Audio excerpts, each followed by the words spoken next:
Before the video starts, I'd like to explain that I found out about this game through the newly created Video Game Lookclub. The Video Game Lookclub is a group that picks an underrated indie game each month and helps promote it by playing and discussing the game. Rex Another Island is this club's pick for August 2017. If you'd like to join the Video Game Lookclub, a link to the website is in the description below. The opinions in this review are solely my own, and do not reflect the views of Video Game Lookclub or anyone else a part of Video Game Lookclub. Enjoy the video.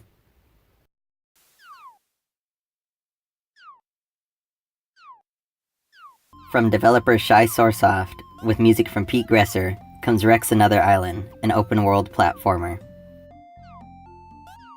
In Rex Another Island, you play as Rex, a cute purple T-Rex, who so happens to find an island and must jump and maneuver to find a way back home. As stated before, the game is open world, so you're not merely moving from left to right, but through a whole entire world. This shakes things up from other traditional platformers, as the focus is more on exploration rather than completing levels.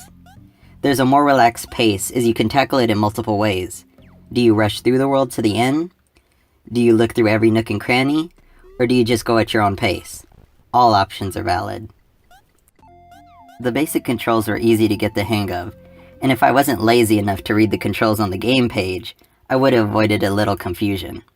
Throughout the world, there are warp stations you can activate, and by bringing up the map screen at any time, you can easily transfer to them by tapping left or right. Sadly, I didn't figure that out for a while, which isn't a fault of the game, just a tip for those who end up playing the game.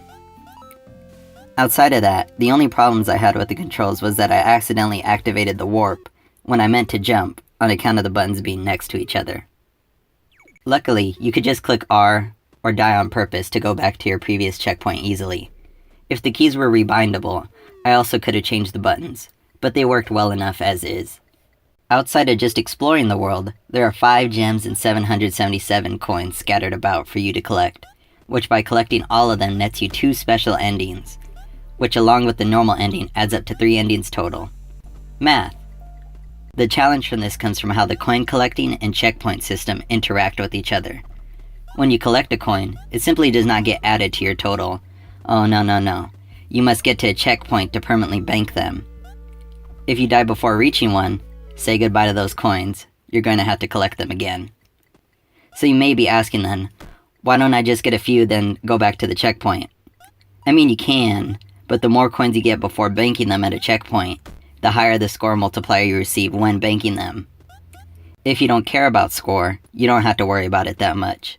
It's just an option for how you want to shape your playing experience.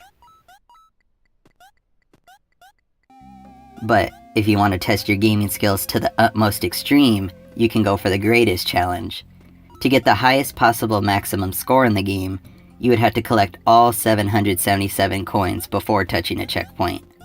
No mortal has ever attempted it and survived. Will you be the first? Well, I mean you could try, and if not, oh well. If you go through the game without getting all the gems and coins, it should take about an hour to complete. Add on another hour if you get all the collectibles. Those last couple of coins are where the game's toughest challenges are to be had. You'll be tasked with stretching your platforming skills to their limits, but it always feels fair. Any particular difficult section always has a checkpoint nearby, so if you fail, you can always try again right away. The only part of the game that feels a little unfair is this green enemy in particular.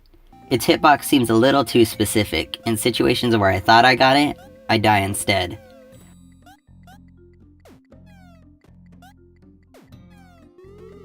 While it never became too frustrating, it did get me a couple times. The island you explore is huge with different locales, making the trek across it more visually interesting and helps give some sense of progression. You could tell it's inspired by NES classics as well with its limited color palette, which helps keep areas distinct from the snowy white mountaintops to the slimy green sewers. The music on top of this helps set the mood and give life to each area.